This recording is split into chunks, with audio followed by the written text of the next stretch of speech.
Las amigas no existen. Friendships don't exist. So that comes from a very much trauma response, scarcity mindset. If you learned this growing up, if your mom or your dad told you that, I'm curious if you're curious to ask, why do they think this way? Why do they believe this? What did they went through and experienced for them to carry on this limited belief onto you?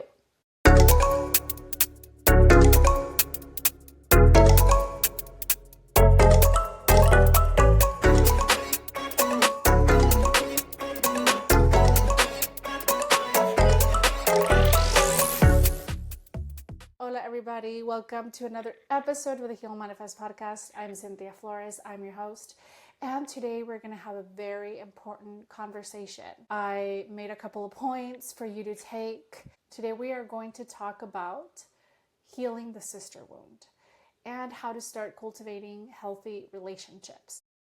And I'm going to talk about what is a sister wound, how to identify it, what are the origins, how you can start having that awareness and the self-reflection of how it impacts your life, and also provide you with some tips for you to take with you and apply and practice and cultivate so you can start building healthier friendships. And you're probably thinking, well, I don't have a sister. What does this have to do with me? Well, yes, it does have a lot to do with having sisters and sisterhood and amigahood, but it also has a lot to do with your relationships with women. And this episode is really to the women out there. And we've all been conditioned to show up in the world in different ways. So I think it's important to really talk about this topic because I don't think we talk a lot about it. We see it play out. We see it manifest. We've probably experienced things in our relationships to other women. But today we're going to delve deep into this topic. I do want to ask something from you. If this resonates with you, please share the love, share the episode to friends, familia, tías, tíos, tu mamá. I'm sure we all can learn from this, and tag me, put a comment on Spotify and other platforms on YouTube. It will really help me. And sharing more of this information, sharing more of this knowledge and awareness, which I know that we all need. So just to get started, I do want to acknowledge and validate that friendships with other women can be very complicated, can be very challenging. I think for a lot of us Latinas, first gen, second generation, we've been really conditioned through our upbringing, through our family dynamics, through our cultura and through our society to really hate each other. And I don't know if you've seen, obviously on social media, you've seen, women hating on each other. We know that this comes from the societal expectations, family influences, family dynamics, intergenerational trauma. And I think that it's important to name these things. And I'm not just throwing them out there. I'm going to give you specific examples. But I do think that, I don't know, I guess my question to you is, do you often think about this? Do you often think, what is the root cause of this sense of maybe competitiveness or maybe envy or jealousy, right? I think that that's something that is important to question, to start questioning yourself and start challenging in a very curious way, in a self-compassionate way, because we all have a lot to unlearn. We all have a lot to unpack. But the sister wound is this sense of this internalized belief that somehow we need to fight and compete for resources. We know that it's a natural human instinct to survive, right? That is our natural human instinct, to survive. But I think it has taken up a notch in our society, in our culture, that somehow we need to fight for resources. We need to fight and compete with each other. We need to speak negatively about other women. We need to put other women down.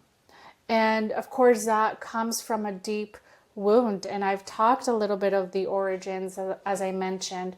Maybe in your family, you've experienced your mother, and this is something that comes up a lot in limiting beliefs. This is what I talk about intergenerational trauma. This is what I mean. When we carry the beliefs, the patterns, the behaviors from our ancestors, from our parents, from our family members, that's trauma, even though we don't believe it. And of course, people are like, well, trauma this, trauma that. It's really about when you do have the level of awareness of how it's impacted your life, that's when you realize, oh, shoot, this has a big impact. And one of it, I think about your family dynamic. And my question to you is, did you ever grew up in a family dynamic where there was a lot of competitiveness among women? Maybe there was a lot of comparison. Maybe your mom compared you to your primas, to other women out there. Oh, mira, mija, te deberías de vestir así. O mira, tienen buenos grados. ¿Por qué tú no puedes ser igual que esta persona? So things like that really feed off competitiveness, feed off envy and jealousy, and this narrative of this belief of scarcity, of there's not enough, right? So I genuinely do believe that that is a scarcity mindset, that is a trauma response, because probably your mom or anyone who made these comments have had that experience, have had these negative experiences where the intergenerational patterns where maybe their mom or dad would compare them. There was a lot of perfectionism. So, and then therefore there was a lot of people pleasing. And the cycle continues until someone comes in and realizes, hey, I no longer want to continue with this cycle. I need to break this cycle and this pattern, this limiting belief that I hold about comparing and someone is better or more than me, right? There's that. There's also patriarchal norms. We do live in a patriarchal society where machismo exists, the rigid gender norms and roles. Really, what that does is that we live in a male-centered society. We live in a male-centered culture, okay? When everything is centered around men. Las necesidades de los hombres. And we are constantly focusing on others and centering everybody else but yourself. But where do you leave yourself at? Right? So there's almost like this male-centered society and culture kind of leaves you in a sense of self-abandonment.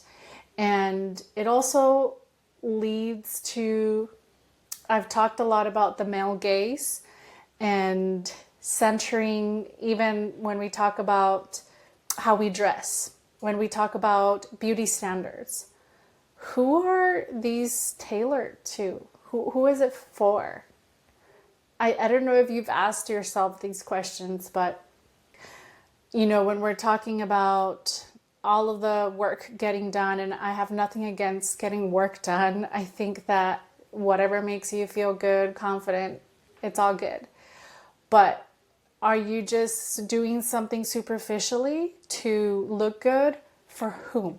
¿Para quién? Are you working from the inside out? Are you working on building yourself up from within, building your self-esteem, building your self-confidence, shifting, reframing these limiting beliefs about beauty standards, about not feeling enough or worthy enough to be who you are, to be authentic and unapologetically when you have to conform to all of these other things external from you.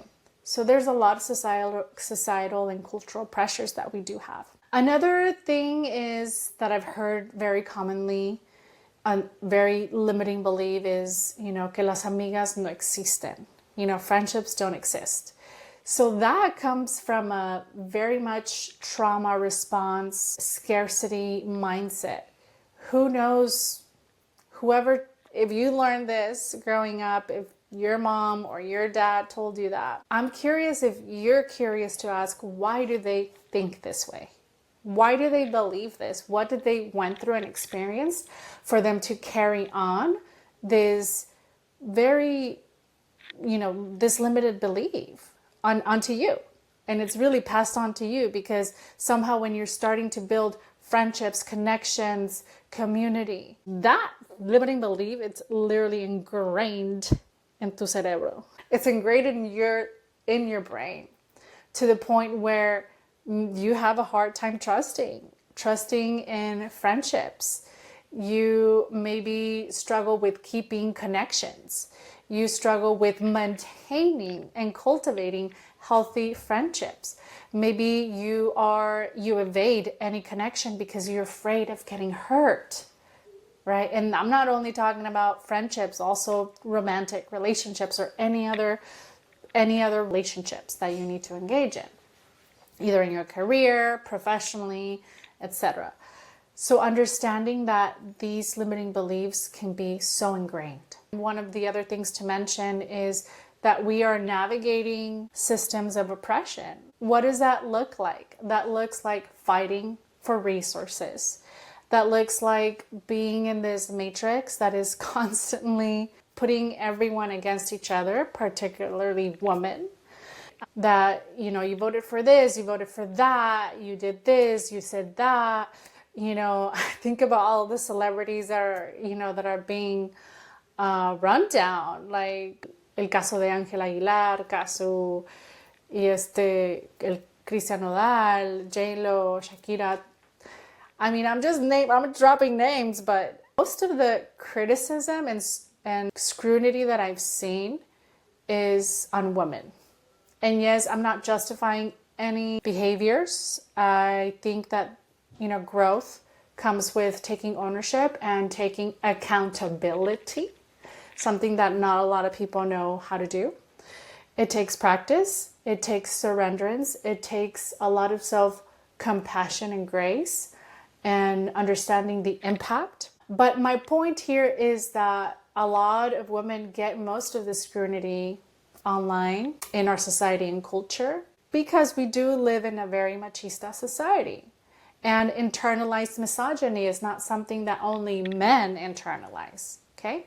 Women also internalize. Children also internalize. Todos. Because it's part of this system. And therefore, that manifests in the political world, in our educational system, and you name it. Navigating different spaces. We've seen it. I'm sure you've experienced a lot of internalized misogyny, how patriarchy impacts our lives in all aspects, but also how machismo affects us in many different ways. By the beliefs that you have to put women down because they're dressed a certain way. Yeah, you can have your opinion, you can have based on your own values, but how much of that is this internalized kind of hate, sin conocer a la persona, simplemente juzgar, like judgment? How much of that is this internalized misogyny? I do believe it's a trauma response. My question is, are you aware of how internalized misogyny shows up in your life? I wanted to share some steps that you can take in cultivating healthier friendships. Part of healing the sister wound is really understanding, as I mentioned, what it is. How does it show up in your life? What are the patterns? What are the limiting beliefs? What are the narratives? Where is the origin? And you having the self-awareness so you can heal that. And it's not something that all of a sudden you're aware, okay, you're self-aware, you heal it, and then you just let it go. No, that's not how it works. I wish it was that easy. It's a constant thing to have to be aware. And as you're cultivating friendships, as maybe you're being triggered and maybe you're going through, I don't know, betrayal, trauma, right, from a friendship, or have some kind of issue with a friend, because I think that's also another thing is betrayal trauma it is going to affect how you view friendships and how you relate and how you navigate the world and your concept about friendships. And it's definitely going to hit that sister wound, right? So part of cultivating healthy friendships is, as I mentioned, self-awareness and self-reflection. And part of that is taking ownership and accountability of your experiences, your traumas, maybe the baggage that maybe you've held. Maybe it's a little bit of victimization. Maybe it's like it's their fault, right? Yeah, that can be possible, and that is valid too. Acknowledging and honoring our feelings is part of the process, but then also understanding your part, maybe in that relationship dynamic. And I'm not here trying to blame you if you've experienced a very terrible, traumatic experience throughout your life or with a friend or whatnot. But I'm saying that how can we use that experience and transform it to alchemize it in a way where you can get your power back. You can reclaim your power back and realize, okay, this is what happened. How can I move forward? What can I learn from this experience? How can I take accountability for myself to grow, to heal, to expand, to evolve? Those are the questions that I think you should be asking yourself. Also, another question is when it comes to doing that self-reflection is to ask yourself, why is this sense of competition coming up? Why this kind of envy is coming up, or this sense of like fear of lack of resources where you have to compete, you have to compare yourself? Where is that coming from? Like really asking yourself. It does require, tapping into your shadows, into the most deepest insecurities that you have. But I think that there's something very powerful when you are radically honest with yourself. And when you have a dialogue and a conversation with yourself and be like, damn, that's really hard. I'm really triggered by this situation, and maybe this is bringing up some insecurities in me that I have not fully tend to, and that I need to really find a way to process these things. And two, to really reframe your thoughts that come up, reframe comparison, reframe this scarcity mindset. And of course, I do genuinely believe that coming to therapy, either with me or with another therapist, is going to be really important because you're going to be able to do more profound work. But I do think that this is a good start. So reframing is such a powerful tool. It has really supported me in so many ways, and it has supported so many of my clients. And I think reframing is powerful. And reframing is really about challenging some of these thoughts in a self-compassionate way, in a graceful way. With reframing, it's really start shifting your thoughts so it can be something like this belief of I'm not enough, or I don't have what it takes, just such as this person. This is when it comes to comparison. You can tell yourself something like, I am learning, and I can celebrate and acknowledge her experience, her knowledge, and yet this doesn't make me any less. Why does her success make me less? When you two are completely different individuals in your own unique paths and journey. So really shifting to a more neutral thought that can honor, and acknowledge and validate her wins, as you also self-soothe and remind yourself, well, okay, maybe I'm not exactly where I want to be, but I am working on XYZ. I am doing the best that I can, and that is more than enough. So it really takes being intentional and very aware in the moment of when it's happening for you to catch those thoughts. I would say part of this process is not just focusing on your thoughts, but also acknowledging your feelings and honoring them as they come up, as you're learning to process this with yourself. And number 3 is shift the scarcity mindset to an abundance mindset.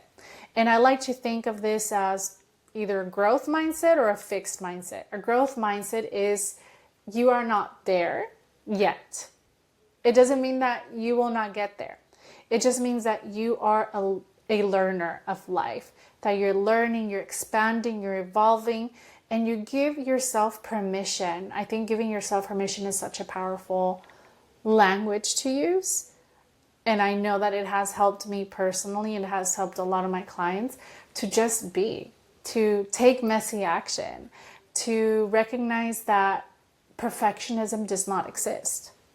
So why even expect that? Allowing yourself to grow, to learn. And this may sound a little bit cliche, but really trust the process and the journey and have fun with it. Have fun. Like, connect with your joy. Connect with what is already within you, because you have a lot of strengths. Tienes muchas habilidades.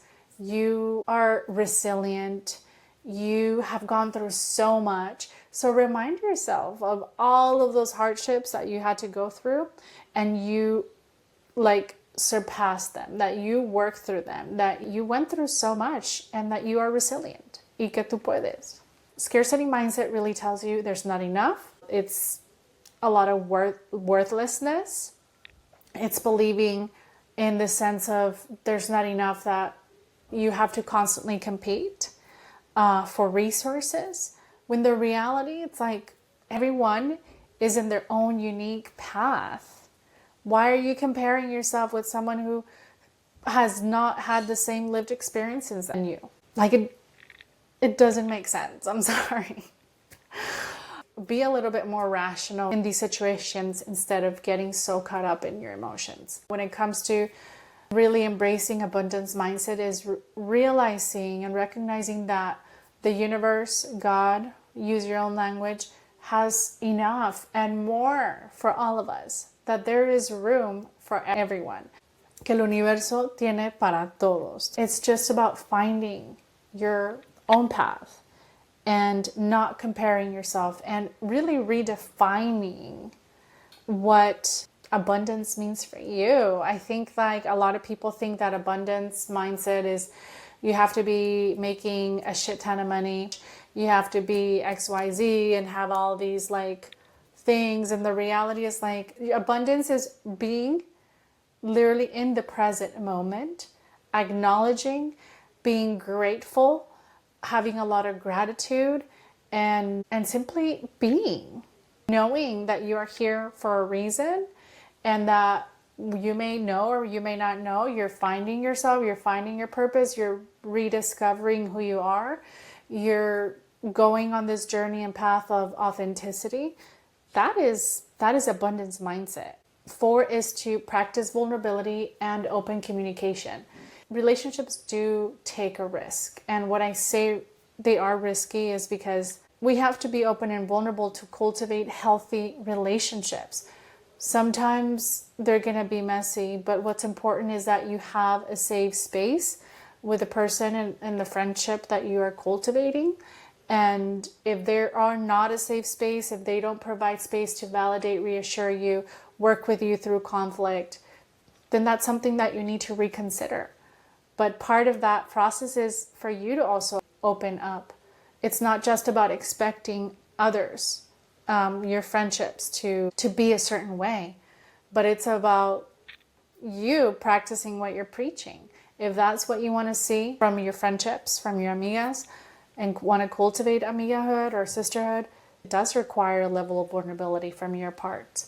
And that's something to really consider as you're cultivating friendships. And lastly, try to engage in community-based events, like network.